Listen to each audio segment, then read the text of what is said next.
Aê, galerinha! Meu nome é Michele Ramos e esse é o meu vlog. E aí, vamos falar de quadrinhos?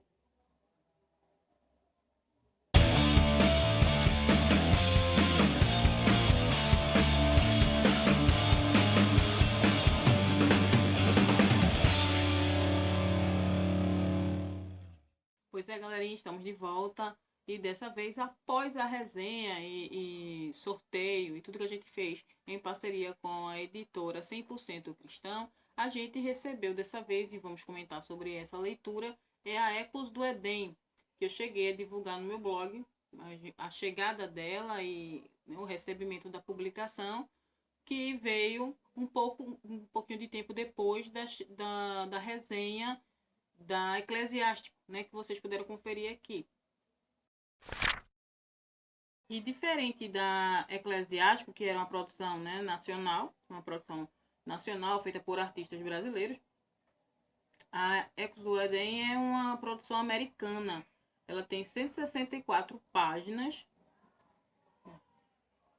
164 páginas, toda em cores, e está custando R$ 20,90 no site da editora 100% Cristã. E o interessante nessa HQ, eu vou estar mostrando algumas cenas da parte interna dela, é justamente porque ela já começa meio que parecido com aquelas. Com os filmes que a gente tem o costume de assistir, né? De ação, de pesquisa.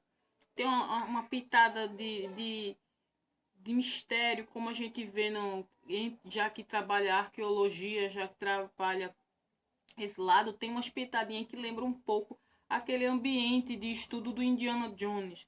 Então ele já começa, até por ser, né, um material que, né, americano, ele já traz essa meio que certeza de como produzir, como fazer, ele é tudo firmado na mente dele.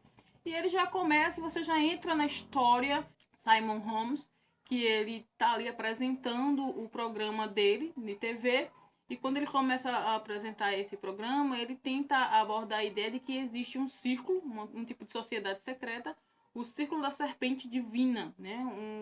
Uma religião ou um tipo de grupo que crê na divindade e crê naquilo na adoração à serpente em si.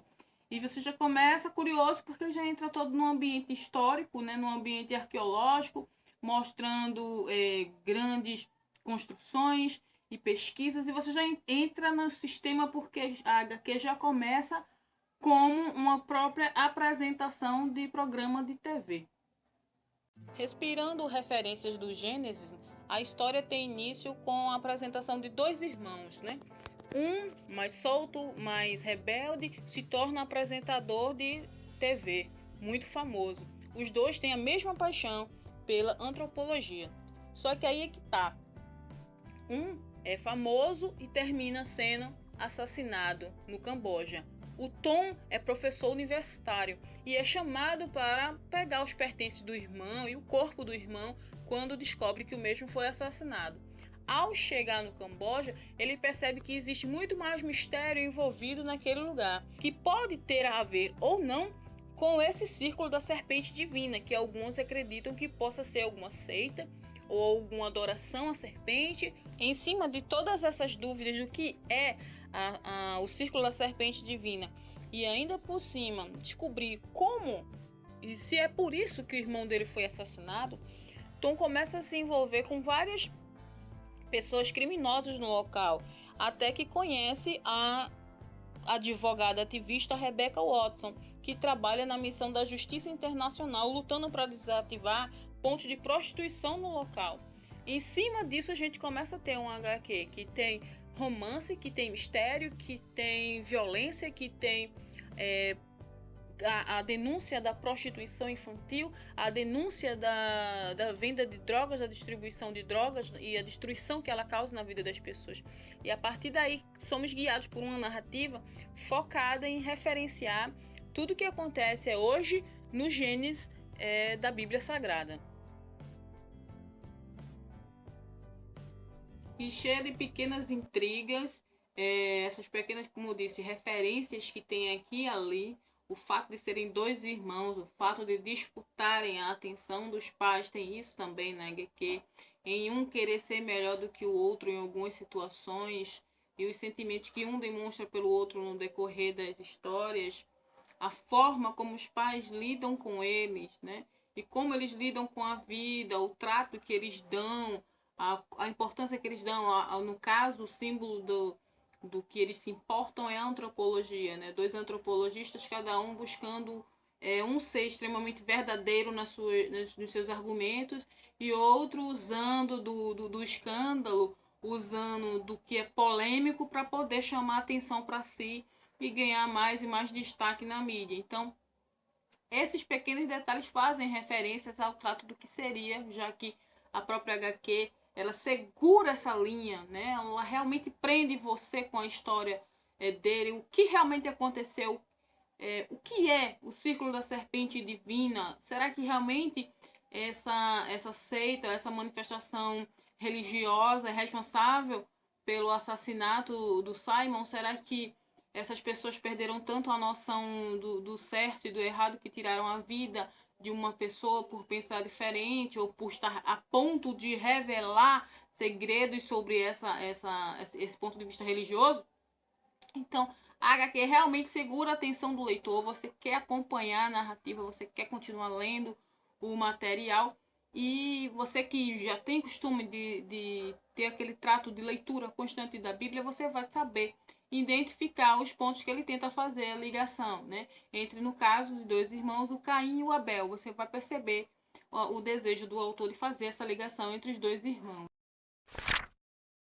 A HQ também traz um pouquinho de humor, ela traz a ideia do romance, né, entre o personagem do Tom e o personagem da Rebecca. Então você sente essa ligação durante a HQ que vai crescendo, vai progredindo no decorrer da história. Isso vai sendo uma constante também. Só que o que segura a narrativa é justamente o mistério do círculo da serpente divina.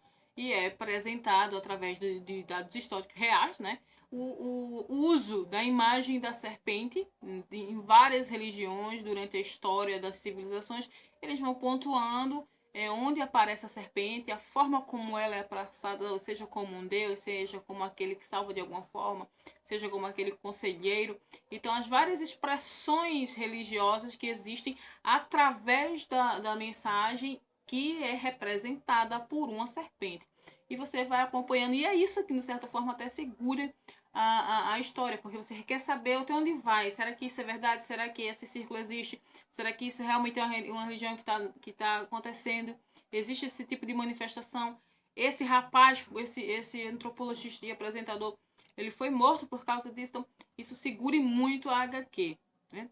E você vai lendo e vai acompanhando, esperando que o final te surpreenda ainda mais em cima do que você vê. Porque o que eu achei, uma das coisas que eu achei muito bacana é a forma natural com que o autor foi levando a história. Então é como se eu tivesse saído e fosse ter assistir um filme no final, numa sessão da tarde, um filme bacaninha de sessão da tarde. Essa foi a sensação que ela passa, porque ela é bem madura em termos da forma que foi escrita, porque é até diferente do que acontece, né, no nosso país em relação aos Estados Unidos, é justamente essa facilidade de produção, seja de filme, seja de HQs. Eles têm uma facilidade muito grande de fazer com que a sua produção vá para frente, publique e sempre tem leitores para todo tipo e gosto, né, de material. E a Ex do Éden é um exemplo disso. É um material que está aí produzido uma história cristã, como os filmes, né, que existem hoje em dia, como Prova de Fogo, que fez o sucesso que fez, e agora o Quarto da Guerra, que está sendo lançado também aqui no Brasil. Então são produções que lá é tão comum e aqui termina causando um pouco de surpresa, porque não estamos tão acostumados a uma produção tão constante. Lá não, lá acontece direto, e essas pessoas estão acostumadas a produzir constantemente. E esse é um exemplo, né, de HQ que trabalham lá direto, quadrinhos cristãos, né? Quadrinhos cristãos trazendo ficção evangélica constantemente, é uma coisa natural, e aqui a gente está buscando essa produção também, que essa produção também aconteça. E a episódio é uma produção muito bacana que realmente faz isso. Ela mostra a forma como uma história pode ser, pode trazer uma boa mensagem, pode trazer uma reflexão e entretenimento ao mesmo tempo. E em termos de ponto alto, ponto baixo, vamos falar. ponto negativo e ponto positivo, né? Vamos falar assim. Ponto negativo da HQ, vamos dizer. Houve uma pequeníssima falhinhas de... Não da história. O bom é isso, não da história. Mas a falha, um ponto negativo que teria que apresentar, né? Para comentar, para que o leitor possa entender na hora que tiver interesse de adquirir a edição, é que eu não sei se aconteceu em outras edições, mas nessa específica que eu estou, veio uma página repetida, né? Uma página repetida, uma imagem repetida eu li a página, depois quando eu fui para a próxima página, era a mesma página. Então, coisinhas assim que era mais na questão da gráfica, a questão da organização do conteúdo, né? Aí já é uma área fora o escritor não tem relação com isso, nem a história tem relação com isso, mas a questão da organização gráfica. Balões que se foram... isso aconteceu acho que em um quadro só. O balão devia estar direcionado para a mulher, estava direcionado para o homem.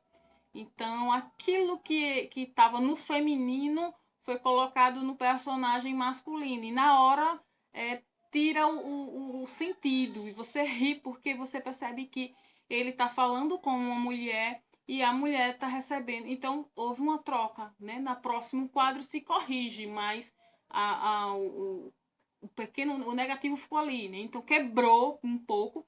Na hora que você está lendo, você está inserido no universo e aquilo meio que te acorda, te tira do sentido da história. Então foi uma coisinha rápida, mas que aconteceu. O ponto positivo, né? É o ponto que realmente importa no sentido de que, como é a história, foi justamente essa coisa da história, de envolver as referências bíblicas, de trazer coisas históricas atuais. O cenário, o turismo na HQ é muito bonito, o turismo. Você aprecia realmente o visual que o autor prepara, que você se identifica com a história, acha bacana, você entra no mundo mesmo, parece um pequeno filme mesmo, totalmente, até pelo visual que ele dá, o que a gente chamaria de fotografia no filme, né? Mas aqui os quadros, as ilustrações, muito bem organizado, você entra mesmo no universo da história e faz toda uma referência bíblica que quem está acostumado com a leitura, ele aproveita melhor. Porque ele vai identificando, isso é aqui, está falando disso, aquilo, e você vai se embora interpretando, porque o autor quis fazer questão de fazer essa ligação entre os gêneros e o que está rolando no mundo, né? Porque a crença, a ideia do autor, no caso, até por questão cristã, lógico, é que tudo que foi passado no Gênesis foi passado na história das religiões, e que de alguma forma, quando essas religiões pegaram as mensagens, cada uma passou a tratar da forma que lhe era mais conveniente, né? Aquele velho debate religioso que sempre vai existir. Então, essa forma de contar a história eu gostei bastante, achei muito bacana o método que ele encontrou para contar essa história, e eu indico muito, achei que foi bem bacana. Em relação ao final da história, lógico que eu não vou contar porque seria spoiler, mas ela surpreende sim, ela entra na categoria do surpreendente, lembrando que o surpreendente tanto pode ser positivo para um como pode não ser positivo, cada um vai ser do seu gosto, né? Mas eu gostei bastante e achei bem assim, bem pessoal o material. O autor fez aquilo que realmente ele achou que seria conveniente na história, meteu a cara e fez. Então eu espero que você, se tiver condições, não deixe de adquirir, que eu vou colocar o link na descrição para que você possa adquirir Ecos do Éden no site da editora 100% Cristã. Pois é isso, galerinha. Como vocês notaram, né, no início, logo de cara, eu tô usando o cenário do Zine Brasil, né, do canal Zine Brasil, porque eu tô passando por algumas organizações em casa. E eu espero depois estar montando um cenário específico para o meu blog pessoal.